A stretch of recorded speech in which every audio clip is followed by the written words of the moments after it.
Palakpakan po natin ang Panginoon. Thank you, Ate Relly, for reading our first reading for tonight. And we're going to be focusing on Luke 23, verse 34. Jesus said, Father, forgive them for they don't know what they are doing. This is the first of the 7 words, last words, that Jesus uttered when he was dying on the cross. So Jesus said, Father, forgive them for they don't know what they are doing. And the soldiers gambled for his clothes by throwing dice.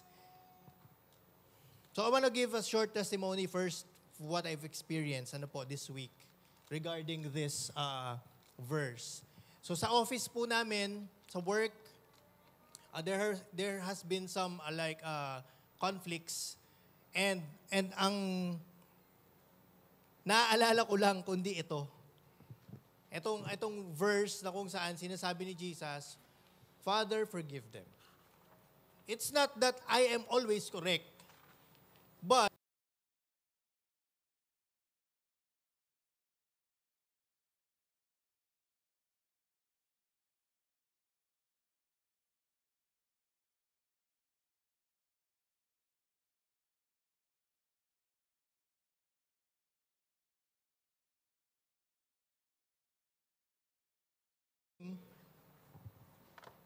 on trial. Paano makapagpatawad ng ganun, Lord? Remember before si Jesus iharap kay Pilato, may mga scenarios. Pag binasa niyo po yung chapter 22, from the first verse hanggang sa last verse noon, may mga scenarios po doon na ang isa niyang disciple, si Judas, ay pinasukan ng diablo, ng demonyo, at siya ipinagkanulo. Siya ibinenta. Amen. And then, may instances din doon na si Jesus, sinasabi niya kay Pedro, Pedro, itatanggi mo ako 3 beses. Pero si Pedro, sabi niya, hindi Lord, over my dead body. So pero, habang siya inililiti, si Pedro, itinanggi nga siya ng 3 beses. So, ang tanong ko kay Lord, Lord, paano yun? Paano magpatawad habang ikaw ay kasalukuyang nasasaktan? Paano magpatawad, Panginoon, habang ikaw at ako, or ikaw ay kasalukuyang hinahagupit? Kasalukuyang nakahang. Amen? And to add to that, yun nga yung sinasabi ko, his friends. Kasi tinawag niya si Judas na friend. Pinagkatiwalaan niya si Pedro. Pinagkanulo siya at itinanggi. Apakasakit. Tanong, nasaktan ka na ba ng kagaya ni Jesus? Sino po sa atin ang binetray? Sino po sa atin ang niloko, sinaktan, wrongly judged, mistreated, and ano pa mang klaseng pain na nagawa po sa atin ng kapwa? Or, tayo yung nakagawa nun sa ating kapwa? I'll tell you this, unang naranasan ng Diyos na ma-betray, ma-wrongly judge, ma-mistreat, everything na pain. Amen po. Pero nagawa pa din niyang magpatawad. So tonight, are you or are we struggling to forgive? Let us remember Jesus. Oo, hindi tayo Diyos. Kasi marami nagsasabi, bakit ko siya papatawarin? Hindi naman ako Diyos eh. Yes, hindi na nga tayo Diyos. Ang Diyos nga nagpatawad, bakit ako or tayo hindi? Amen po ba? Amen. Sino ba tayo? Mas mataas pa ba tayo kaysa sa Panginoon? Kaya nga, sabi sa Colossians, Paul instructed the church in the city of Colossae, forgive just as the Lord has forgiven you. That's why forgiveness is only possible when we receive the forgiveness of God in our lives. Amen po. only having a personal relationship with Jesus, doon lang tayo magkakaroon ng ability to extend forgiveness to the people even while still hurting, while still being mistreated. Doon lang natin magagawa na makapagpatawad kagaya ni Jesus. And this is a perfect example. Kasi we are called to be like Christ, right?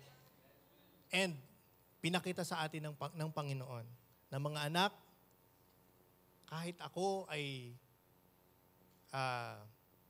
ipinapako nyo sa krus, I forgive you. Isang huling bagay na dapat nating malaman tungkol sa pagpapatawad ay kung ano ang hindi nito ibig sabihin. Kapag may nanakit sa atin, ang pagpapatawad ay hindi nangangahulugang hindi na sila mananagot sa kanilang ginawa. At hindi rin ito nangangahulugang binabaliwala natin ang kanilang kasalanan. Hindi rin ibig sabihin na nagpapanggap tayong hindi tayo nasaktan.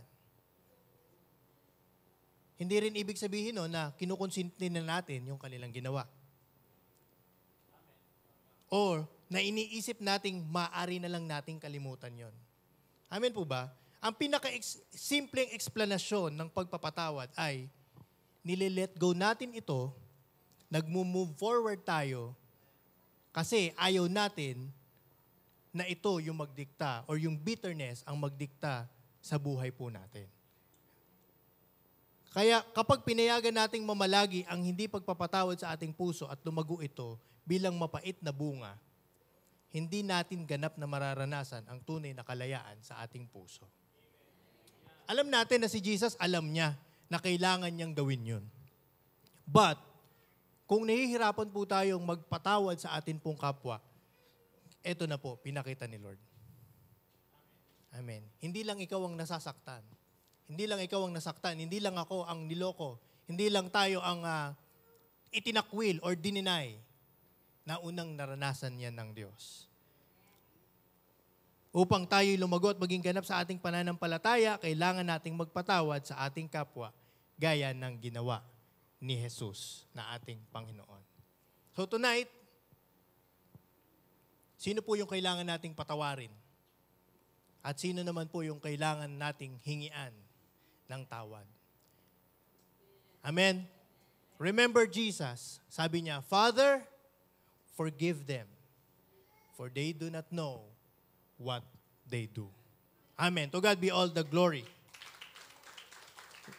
I'm gonna call on the second reader.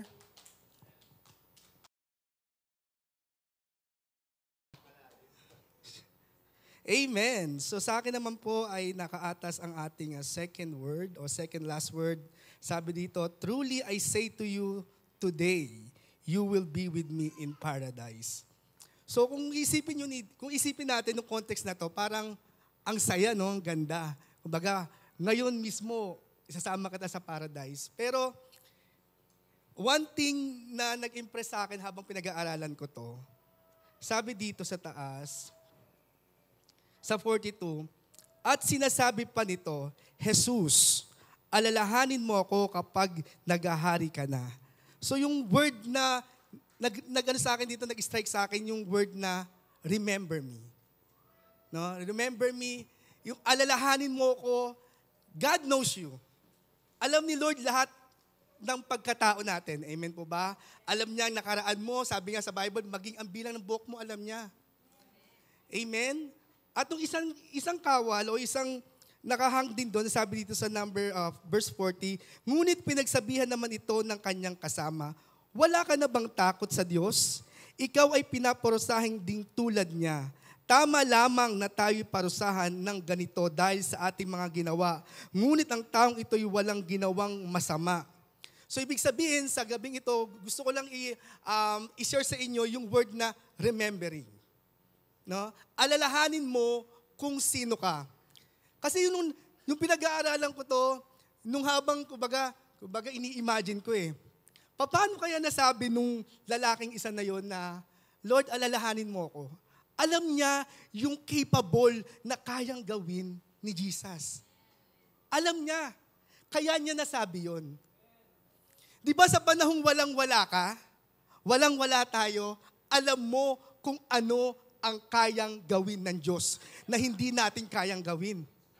Kaya nga humihingi tayo sa Kanya ng tulong ng panalangin na alam natin, despite ng pinagdadaanan natin sa buhay, merong tayong inaalalang Diyos.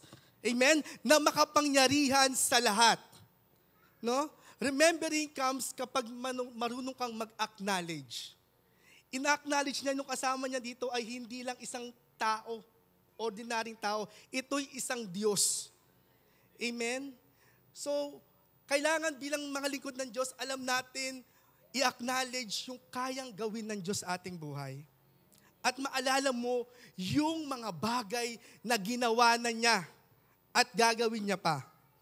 Amen? Sabi dito, sa 1 Corinthians 11, familiar verse atin to every first Sunday, Sabi dito, tuwing iinumin ninyo ito, gawin nyo ito bilang pag-aalala sa akin. So every time na ginagawa natin ng communion, inaalala natin. Tama ba? Kung ano yung ginawa sa atin ng Diyos. Amen po ba? At alam mo ba sa pagkakataong yun, yung dalawang magnanakaw, alam din ni Lord yung ginawa nun . Alam niya lahat nung kasinungalingan, pagnanakaw, alam niya lahat ng kasalanan na yun. Pero hindi niya tinignan yun. Ang tinignan niya, yung pusong nagsasabing nagkamali. Kailan ba tayong huling nagsabi sa Diyos na, Lord, nagkamali ako? Naalala niyo ba yung prodigal son? It came to his senses na ganun pala yung sa kaharian ng aking ama, ganito yung mga nangyayari. Amen? Ilang beses na ba tayo nawala sa Diyos? Ilang beses na ba tayo nag-backslide? Ilang beses na ba tayo nawala sa simbahan? Pero naalala natin na every time naalala natin yung simbahan yun, doon ako nakatagpo na presensya ng Panginoon. Bumabalik at bumabalik tayo. Kasi inaalala natin na wala nang ibang ganong pakiramdam na mapupuntahan ka. Ilan ba sa atin dito ang titingnan natin na wala nang mailang panahon? Pero dahil inalala niya yung kabutihan ng Diyos, amen? Na-remember niya, Lord, salamat dahil niligtas mo ko. At inaalala ko ngayong araw na to, kundi dahil sa iyo hindi ako maliligtas. Kaya nung pangako ng Panginoon din, sabi doon, sumagot si Jesus, sinasabi ko sa inyo, isasama kita ngayon sa paraiso. You know that God is a promise keeper. Hindi siya nagsisinungaling. At hindi siya Diyos na makakalimutin.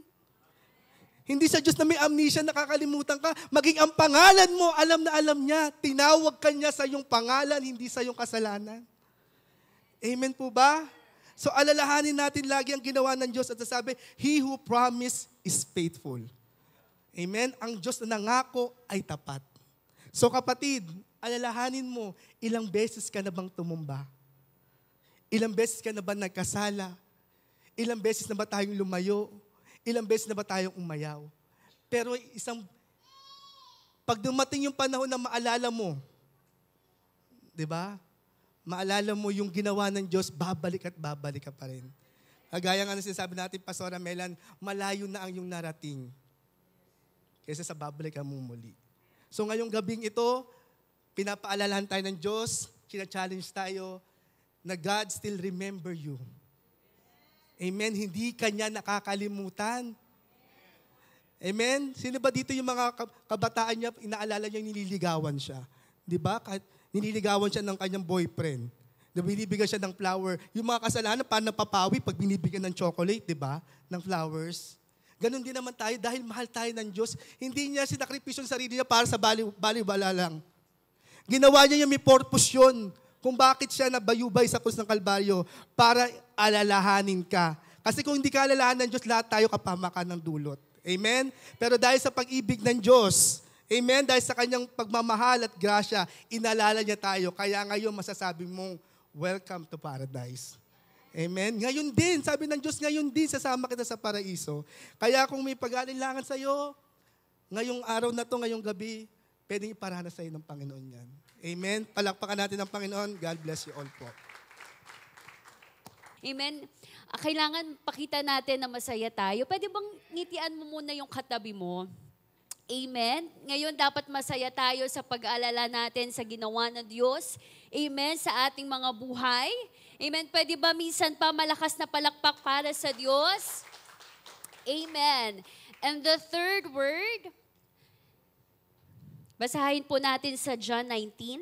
When Jesus saw his mother and the disciple whom he loved standing nearby, he said to his mother, "Woman, behold your son." Then he said to his disciple, "Behold your mother." And from that hour, the disciple took her to his own home.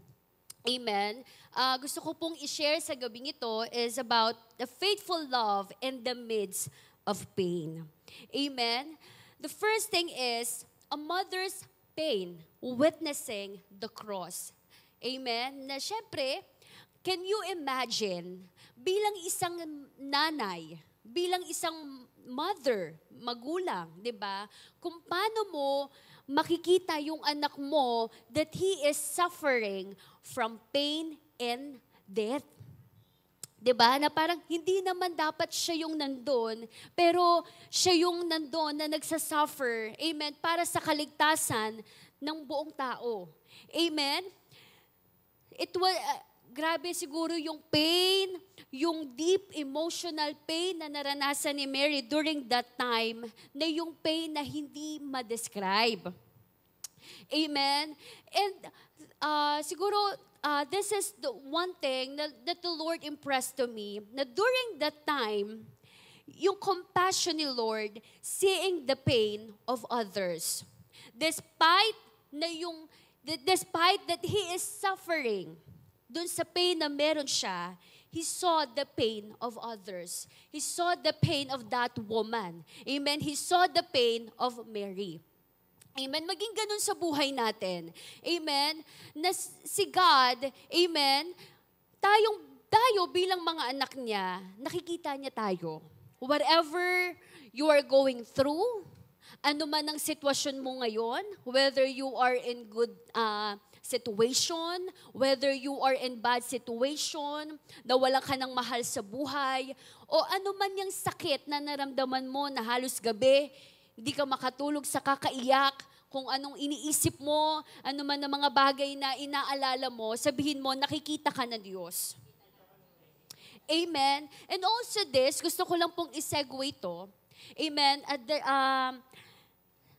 On how important it is, the right relationship between our parents. Magulang sa anak, anak sa magulang. Amen. Kung gaano kahalaga, amen, ang tamang relasyon natin, amen, ang paggalang natin, ang pag-honor natin sa ating mga magulang. You know, the Lord fulfilled the commandment to honor his mother. Amen. At during that time, even he is suffering. Amen. Tinagubilin niya si Mary. And the next is, amen, Jesus' compassion for people. Sabihin nga natin, Jesus' compassion for people. Amen. When Jesus entrusted Mary to John, from that hour, sabi sa verse natin, from that hour, the disciple took her into his home. So, God, pinapakita ng Diyos dito, ang pamilya, ang church, na dapat ganito ang church. Amen? Kung paano natin inaalagaan, kung paano tayo tumatanggap ng tao sa church, kung paano natin sila inaalagaan spiritually, amen, kung paano natin sila tinuturuan, amen, na maging bukas tayo without excuse, amen, without question, but, amen, kundi pagmamahal na merong gawa. Sabihin nga natin, pagmamahal ng may gawa. Amen. You know, this is what the Lord impressed to my heart. Tong woman, behold your son, behold your mother. Amen.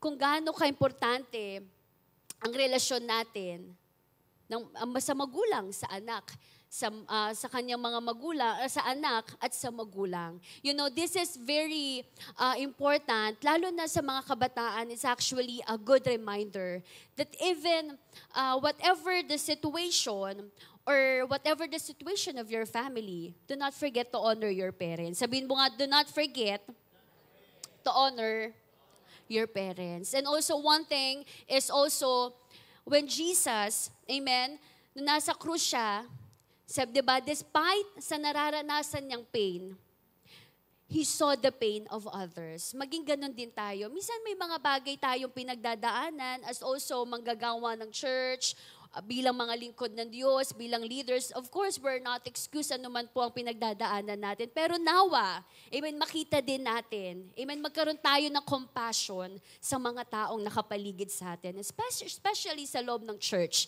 Amen, kung ano pangangailangan ng iglesia, kailangan makita natin yon. Yung pagmamahal natin sa mga tao, pagtanggap natin sa kanila, pagtulong, amen, at pag-abot, yun ay ang pagiging isang pamilya. Amen. Sabihin mo nga, pamilya. Amen. So yun lamang po at malakas na palakpak para sa Panginoon. Let's call on the next reader.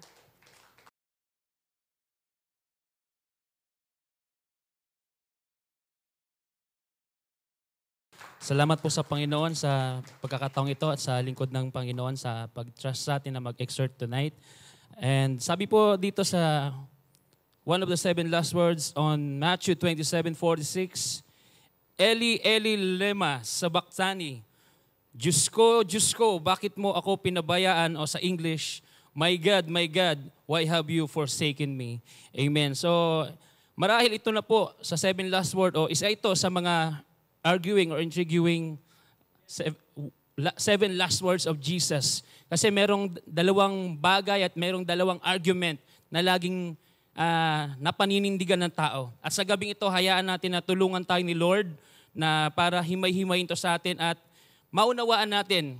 Amen? Kasi iba ang pagtingin. Merong nagsasabi na si Jesus ba talaga ay pinabayaan ng Diyos Ama o si Jesus ay hindi naman talaga pinabayaan. But for the benefit of the doubt, tugunin natin ang bawat argument. Una po, doon po sa hindi pinabayaan. Amen. Sabi po dito, ulitin ko lang po, sinabi ni Jesus that, my God, o Diyos ko, bakit mo ako pinabayaan? Actually, church, ito po ay sinabi ni Jesus, is quote from the Psalms o sa awit 22:1 na sumususog lamang. Dahil alam naman po natin na before the existence of Jesus Christ in His era is 100 years backward na prophesy na merong Messiah na darating. Amen. At nakasulat po lahat ng mga sasabihin niya.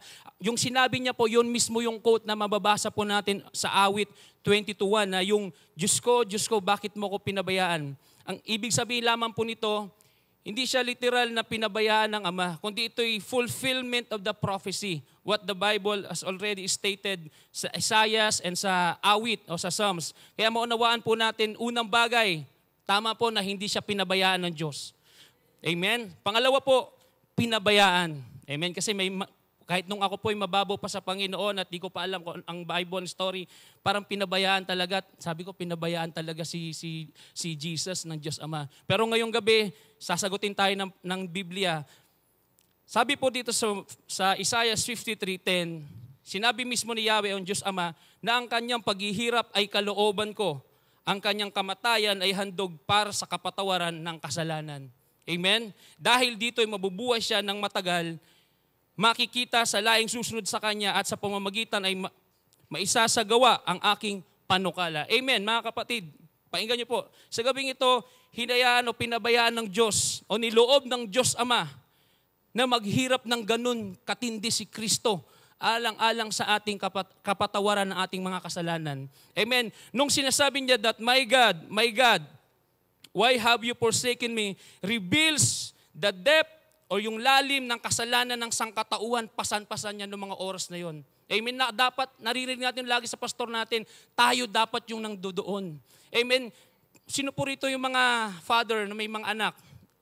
Marami po. Meron ba ditong tatay na kayang mag-suffer ang kanyang kaisa-isang anak alang-alang sa ibang tao? Kung meron man, walang hihigit sa ginawa ng Diyos Ama. Dahil niloob yun ng Panginoon, ng Diyos Ama. Alang-alang sa atin na mabigyan tayo. Magkaroon ng redemption sa ating mga kasalanan. Dahil alam naman po natin, si Jesus lang ang perfect na handog.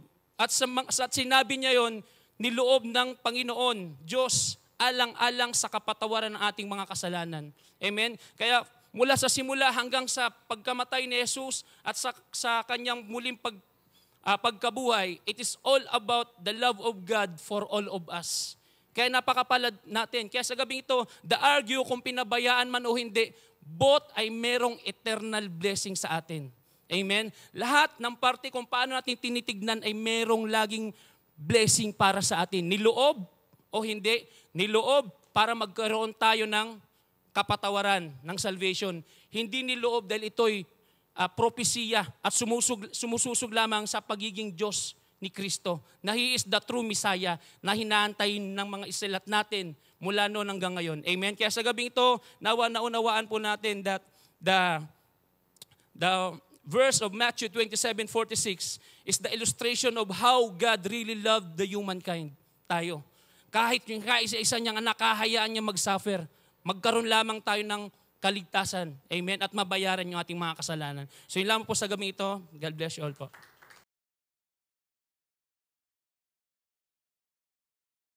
Nakabang kasi ako eh.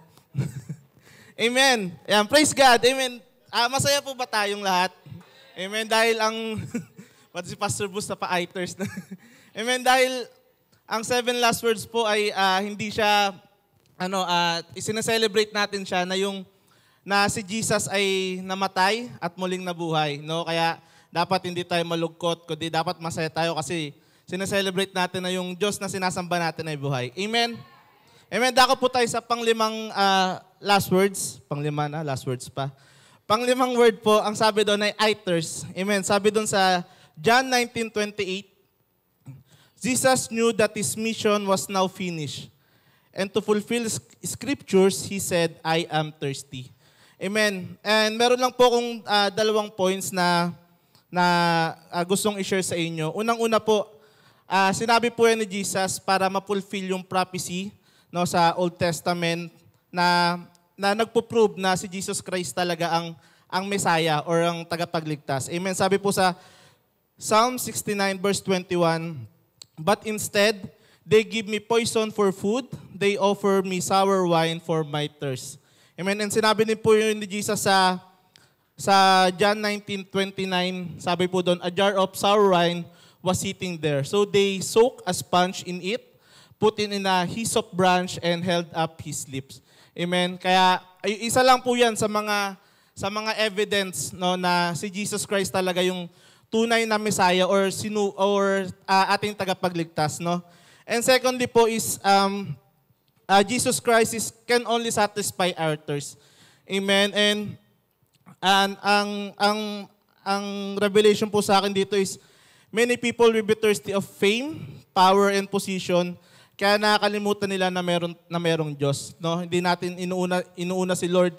No? Masyado tayong nauuhaw or masyado tayong nauuhaw sa kasikatan ng mundo, sa kayamanan. No? Masyado tayong nagpapa-under sa rules ng world. Amen. And kagabi po, habang nagpe-pray ako, amen, and kinakausap ko si Lord, sabi ko, Lord, ano po bang gusto mong i-share ko sa mga kapatiran natin? And sabi ko doon, ang prayer ko, Lord, bakit mo hinayaang uminom ka ng sour wine or sa modern times is asuka?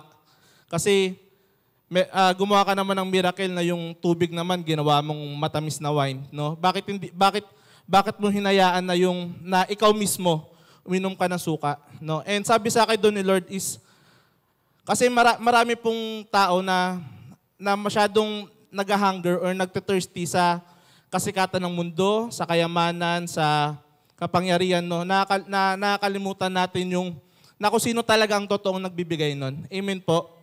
Sabi doon, bakit suka? Sabi ko, Lord, bakit suka? Bakit ka uminom ng suka? No? Kasi meron pong I don't know kung millennial term yun, na na kapag sobrang desperate ka na, yung umaasim ka, hindi yung maasim na amoy kundi umaasim ka na in the terms na sobra kang nagiging aggressive, no? Yung asim mo na. Kaya yung term na yun is parang nagiging sobra kang aggressive na to the point na yung mismong game plan or yung mismong nakaplano na dapat mong gagawin is hindi mo nagagawa.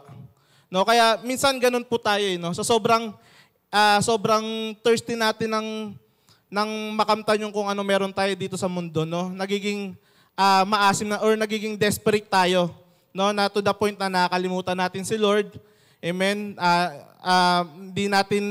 Hindi tayo nakakatin ng church kasi may pasok tayo ng linggo, no? May pasok tayo ng gabi, kaya di tayo nakakatin ng midweek. Amen. Kaya ngayong gabi po, I just want to encourage and be reminded na lahat tayo, no, lalo tayong maging thirsty, no, sa presence of the Lord. Katulad nga po ng preaching ng Pastor Marlon last Sunday, no, what are we craving for, no? And sabi rin po sa kanta na palagi natin kinakanta na nothing in this world could satisfy, no? Kundi si Jesus lang yung cup na hindi natutuyo. Amen. Kaya ito pong panglimang word ni Lord na I thirst is sa pong paalala sa atin na wag na nating hangadin kung anong mang meron to sa mundo. No, masyado tayong nauuwaw sa kasikatan, no, sa kayamanan, sa sobrang trabaho, no, to the point na nakakalimutan natin si Lord, no? Kaya sabi nga po sa Matthew 6:33, no, seek first the kingdom of God and His righteousness. And lahat naman ng bagay na meron sa mundong to kayang ibigay ni Lord, no? If we truly seek Him. Amen. Kaya maraming salamat sa salita ng Diyos. I thirst. Amen and amen.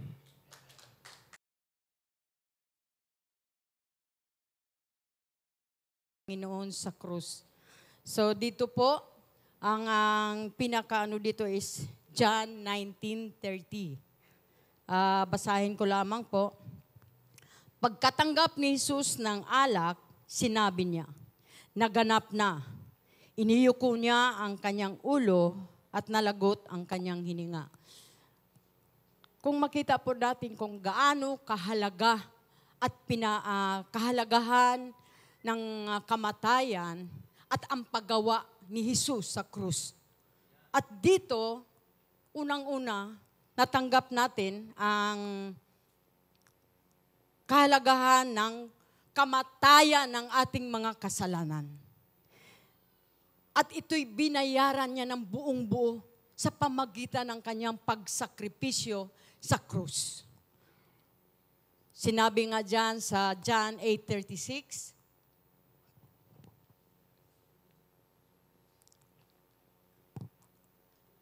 wala.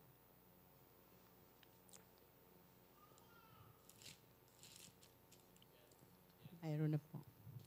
Kung ang anak ang magpalaya sa inyo, kayo nga'y magiging tunay na malaya. Dito rin natin natanggap ang isang kalayaan. Dito rin natin natanggap ang unang regalo na pinagkaloob ng Diyos sa atin, yung kaligtasan, na libreng ibinigay niya sa atin. Kaya minsan nakakalimutan natin yan. Yung sign ng kanyang pagyuko sa kabila ng kanyang paghihirap, sa kabila ng pagtanggap niya ng sakit sa mga hampas na hindi dapat siya ang tumanggap, tinanggap niya ito ng buong buo para matanggap natin ang kaligtasan sa mundong ito. Pero bakit kaya, ang iba, tumanggap naman ng salvation, pero hindi kayang maipagpatuloy. Kaya unang-una, ko lang ang example sa buhay ko. Totoo po ito. Nung una kong natanggap ang Panginoong Hesus, napakahirap. Kasi kalimutan mo lahat, anumang mga bagay na hindi ikakalugod sa Panginoon. Dapat mo talagang alisin kasi may ginawa na siya para sa iyo. Ngayon, ang tanong sa atin, may nagawa ka na ba sa kabila ng may ginawa na ang Diyos para sa iyo?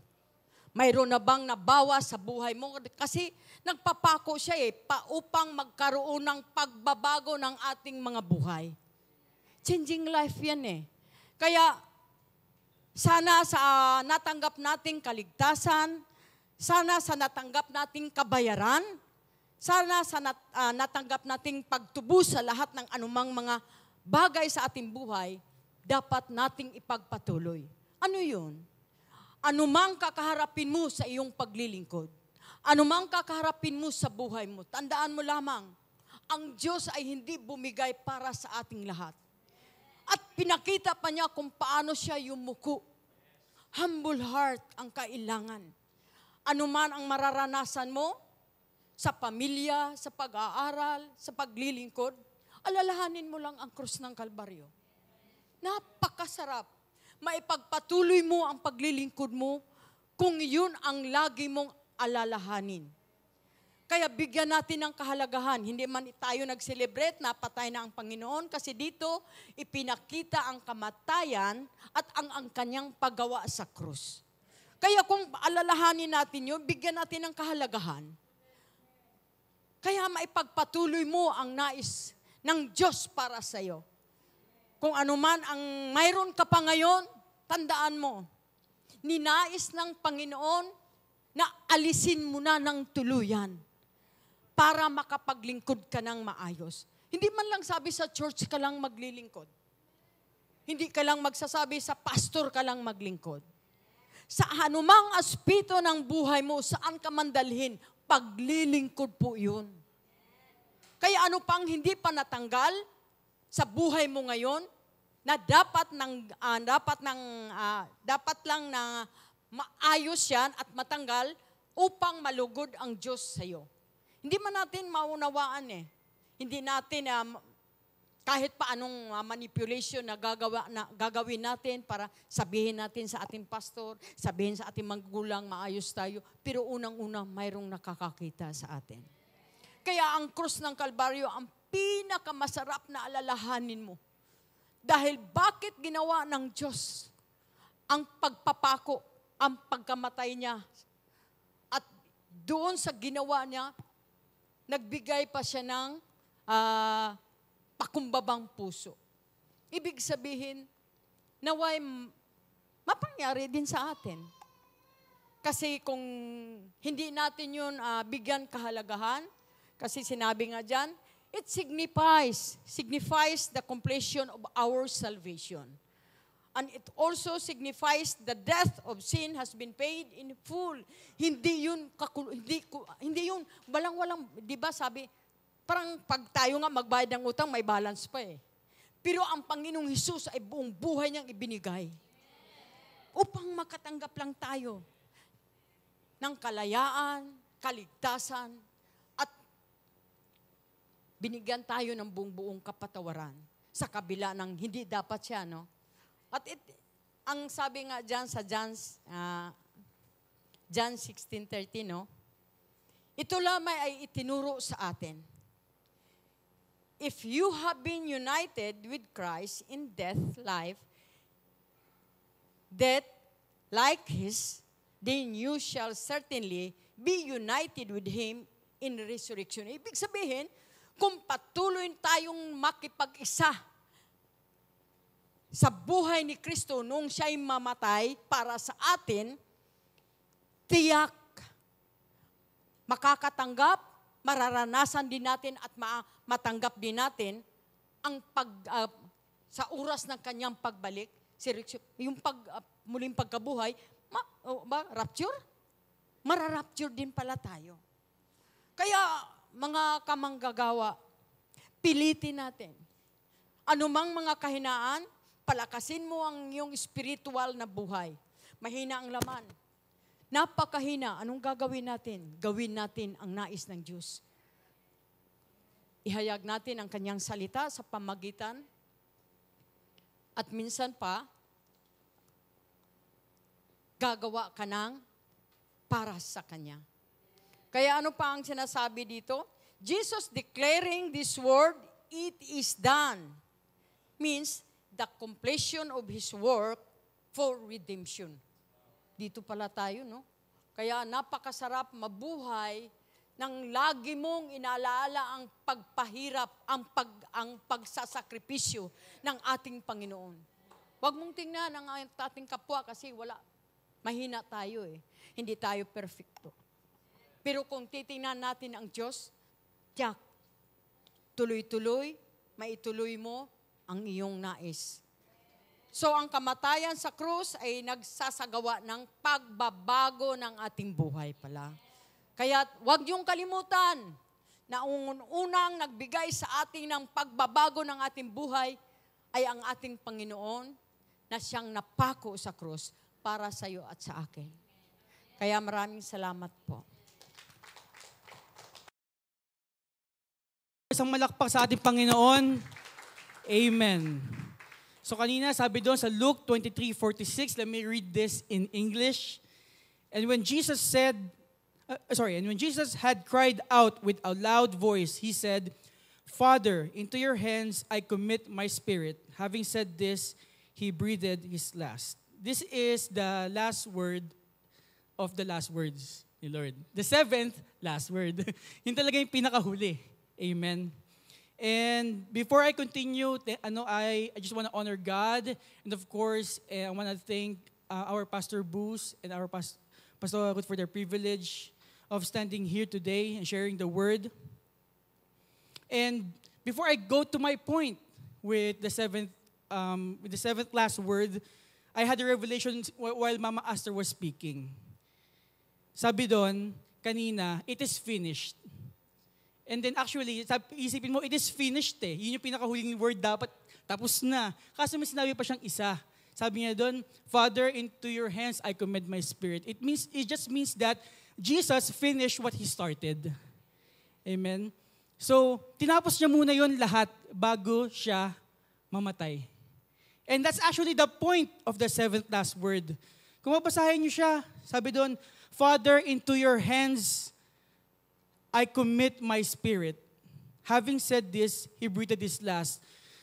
I remember while we were talking about this ni Pastor Booz dun sa office, sabi niya, simplihan nyo lang pag-i-explain. Ang Bible, kailangan ginawa ang Bible para sa taong hindi marunong magbasa. Kaya kailangan maintindihan nila. Anong meaning nun? Father, into your hands I commit my spirit. Jesus basically died. Amen? Amen po ba? It's that simple. He died. He literally died. Into your hands I commit my spirit means that He is entrusting His soul kay Lord. And if you really think about it again, ang daming if you really think about it, kung pag-iisipan lang po natin yung mga bagay-bagay, Jesus knows that from the beginning. Sabi niya, babalik ako sa aking ama. Kung hindi kayo magkakaroon ng mga mansyon doon, hindi ko sasabihin sa inyo. He knows that. He knows what He's gonna do. Amen? So, He knows that definitely He's going to the Father. Amen? And actually, Jesus has entrusted His life fully. Dapat ganun din tayo no? Amen? If we have Jesus and if we do His will, we should have that confidence that we are really going to the Father. Amen? I'm deviating back, o babalik lang ako dun sa point where He died. With His death, and this is what we celebrate, we have the forgiveness of our sins. Let us remember that. Dahil sa Kanyang kamatayan, meron tayong kabayaran na kasalanan. Amen? I don't know what's the impact to you of that, but it's huge. Amen? In the Old Testament, if we will just understand, I read this on Hebrews, they had to sacrifice animals every year.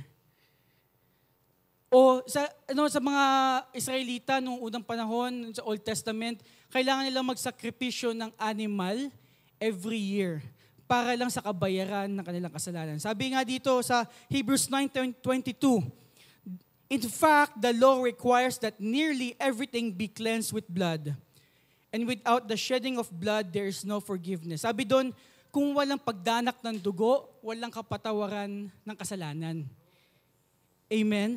And kung babasahin pa natin yon, it came to a point that God said, I am not satisfied with the blood of animals anymore.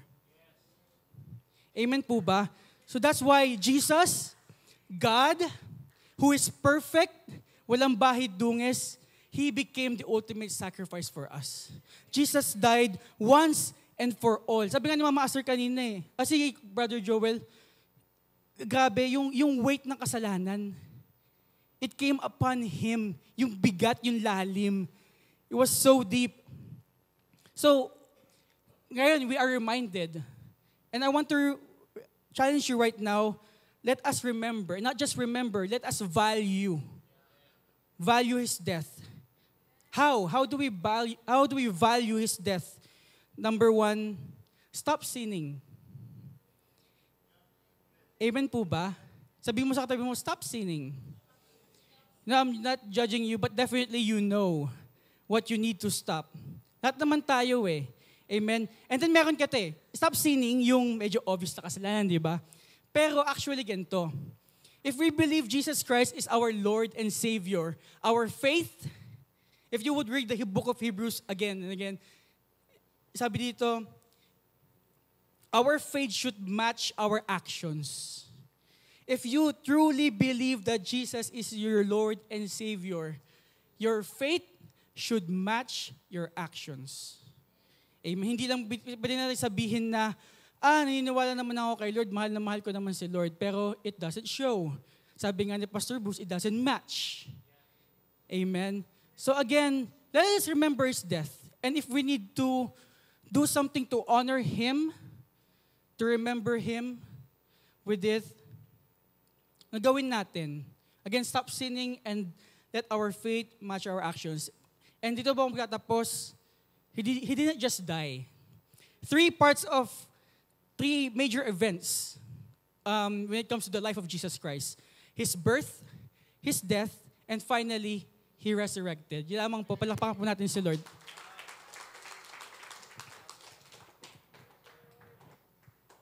Every time we're gonna hear or read the word, it's not about us. Kasi sabihin, hindi patungkol sa atin. Madalas kasi ganun tayo kapag magbabasa tayo ng salita ng Diyos. Gusto natin patungkol sa atin. Pero ang Biblia po, hindi patungkol sa atin. Patungkol sa kahabagan ng Diyos, pag-ibig ng Diyos. Lalo niyong gustong ma-enjoy yung kanyang salita, lagi niyong itanggal yung sarili niyo sa equation. Lagi niyong ilagay si Jesus sa equation. No? Pwede ko bang basahin ulit yung 7 last words natin? Kung pwede niyo lang ibigay sa akin. At gusto ko makita niyo po paano natin mailalagay sarili natin sa lahat ng yun. Sa lahat ng narinig natin ngayong gabi. No, pagpalain ng Diyos sa kanyang salita, praise God sa mga ginamit niya. Palakpakan naman natin ng Diyos sa lahat ng exhort.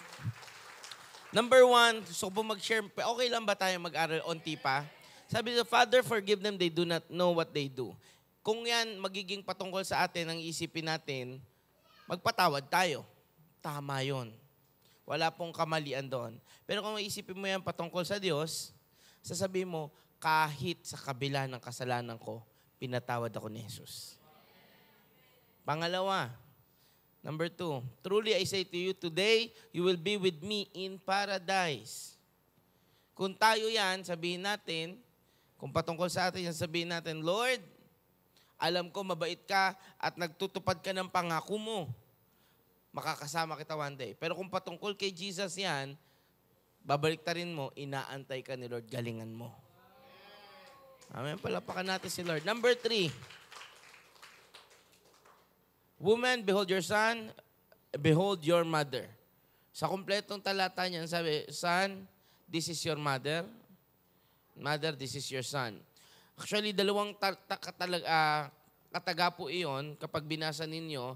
And kapag tinignan natin, ito ay tama na nagbibili ng Diyos sa iglesia na ingatan mo ang yung iglesia at naman, ang iglesia ay mag-aalaga sa anak. Tama po yun. Tignan natin sa perspective ni Jesus. Imagine ninyo, nakapako siya, pagod siya, doon natin kunin. Ang sabi niya, Nay, ito na ako ngayon, no? Wala ka nang magawa, mamamatay na ako. Kaya ang sabi niya, ikaw, minahal kita ng lubos. Kaya napaka-importante ng talata na binanggit niya doon. Yung sinabi, at ang kasama ni Mary ay yung pinakamamahal na alagad. Ano ibig sabihin nun? Alam mo yung puso ko ha, kung gaano ko mahal yung nanay ko. Sa perspective ni Jesus, ganito yon. Ma, ito na ako, wala na akong magagawa, bibigay ko na yung buhay ko kay Lord eh. Nangyari na to eh. Pero ikaw, alagad kong pinakamamahal. Alam mo gaano ko minahal yung nanay ko, mahalin mo ha. Kaya anong kasunod na talata? At simula sa araw na iyon, kinuha niya na si Mary sa kanyang sariling tahanan. Anong significance nun para sa atin? Para mailagay natin kay Jesus patla yun.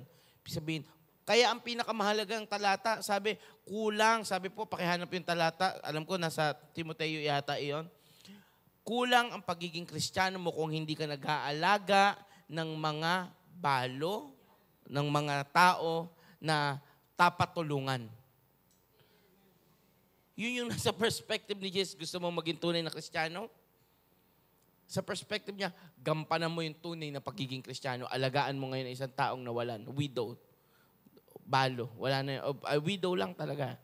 Wala nung kanya anak, wala nung asawa niya, alagaan mo yan. Sabi ng Biblia, if you could find the verse, no? Ang taong tumutulong sa mga ito, ang tunay na nagpapakita ng hindi relihiyon, kundi relasyon sa Diyos. Amen? Nakita niyo yung verse na? Ano yan? James 1:27. Sige nga, anak, lagay natin para makita natin. Baka mamaya sabihin niyo, Pastor, nag-iimbento ng verse eh. No, 1 Timothy chapter 5.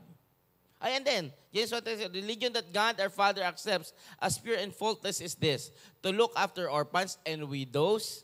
Hindi daw religion, kundi yung tunay na relasyon sa Diyos, yung totoo at pure, is yung mag-look after. Kaya sabi niya, huwag mong gawing relihiyon yung pagsunod sa akin. Gawin mo dahil yung nararapat ang gagawin mo. Kaya tinawag niyang pinakamamahal kong alagad. Bakit? It's a relationship between us. Yung kasi ang tunay na dapat meron tayong Christians. Amen? Sumunod na talata, verse 4. Pang-apat na salita. At meron po akong i-end sa ating lahat. Malapit na ito. My God, why have you forsaken me? Ang ganda nung nung tinuro ng ating Kuya Joel. Na-enjoy niyo ba iyon? Lagay natin sa perspective ni Jesus. At that time, tao siya at alam niya talagang dapat mangyari sa kanya lahat ng iyon. Pinabayaan ba siya? Sabi nga ni Kuya Joel, hindi. At oo na rin.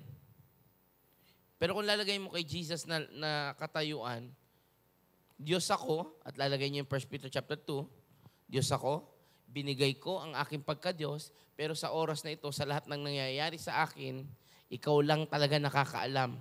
Bakit mo hinayaan? Alam niyo, ang sagot lang dyan, John 3:16.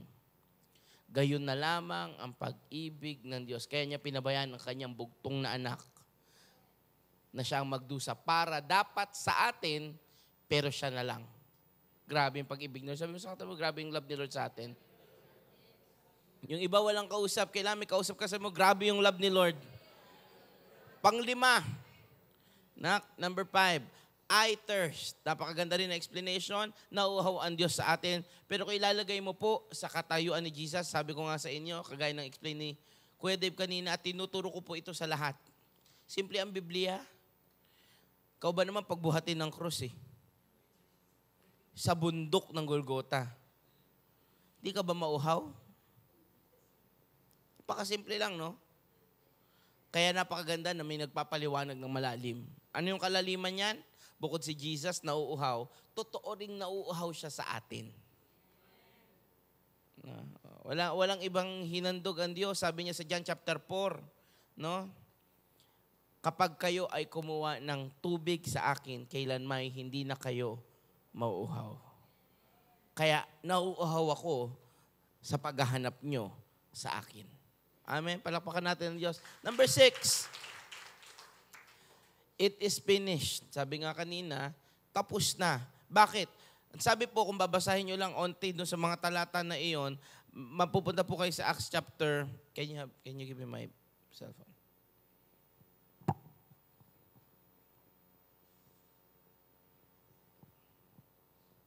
Yan ha. To your hands, I commit my spirit. Yan ba yun? Ano, it is finished.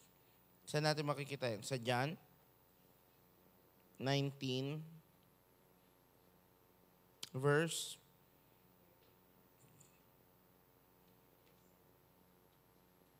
yan. Okay, sa verse 30. Bakit po? Kag binasa niyo sa baba yan, sinabi naman. Sinabi niya yung talata na iyon, hindi para sa kung anumang bagay, upang tuparin ang lahat ng naisulat. Actually, ang counter verse po niyan, sa verse Acts chapter 13, verse 29, isa pang pagsasadala ng buong nangyari sa Diyos. And when they had carried out all that was written of him, they took him down from the tree and laid him in a tomb. At sabi doon, at nung nagawa na ng mga taong gumagawa kay Jesus, nung lahat ng naisulat para sa the anointed one, saka siya ibinaba. Ang sabi lang doon, kaya niya nasabing it is finished, sabi niya, hindi ako ang gumawa sa akin ng lahat na ito, ginampanan ko lang lahat ng naisulat na ng propesiya at kayong lahat ng gumawa para matapos ko yung pinagagawa. Ang tindi ng Biblia, no? Sabi niya, kaya kong gawin mag-isa lahat ng yan, pero thank you sa help. Tapos na. Amen? Sa perspective ni Jesus, kaya niya sinabi, it is finished, kasi yung huling ginawa sa kanya, yun na yun. Tinapos. Pinulpil niyo lahat ng dapat kong gawin, thank you. Kaya sinabi niya, tapos na, wala na kayong dapat dagdag dito, eto na yun. Last natin, sa verse 7. Alam niyo, every may pabasa tayo o 7 last words natin sa church, ang dami po ako natututunan sa lahat na nagsishare. Lagi iba-iba. And every time, lagi may bagong revelation si Lord. So, lagi tayong mag-aral. Last, Father, into your hands I commend my spirit. One of the most basic thing na dapat natin maalala, at ito po lagi kong pinaalala sa atin, kung patungkol sa atin yan, tayo magtiwala sa Diyos. Pero kung si Jesus yan, ito'y patunay na nagsasabi, kasi kung babasahin niyo po yung talata, pwede ba ilagay mo kung saan nanggaling yung verse na iyan, anak? 23:46 ng Luke. Alam niyo po ano nakasabi doon? And then he gave up his life. No? When he had said this, he breathed his last. Sa ibang translation, and then he gave up his life. Ano ibig sabihin nun? Patunay na ang kamatay ay walang kapangyarihan sa ating Diyos. Patunay lang na ang buhay ay nasa Kanya. Sinong kayang magbigay ng buhay? At sinong kayang kumuha ng buhay? Wala. Sabi ng Biblia, walang kayang magdagdag ng buhay. Kaya sabi niya, Lord, ito ang patunay na hawak ko ang buhay. Hindi nila kukunin ang buhay ko. Pero isusuko ko to sa'yo. Pero ano sabi ng Biblia? After 3 days, Lord, kukunin ko ulit yan. At nabuhay siyang muli. Tayong lahat ay tumayo. Palakpakan natin, malakas ang Panginoon. Malakas na palakpak sa Diyos.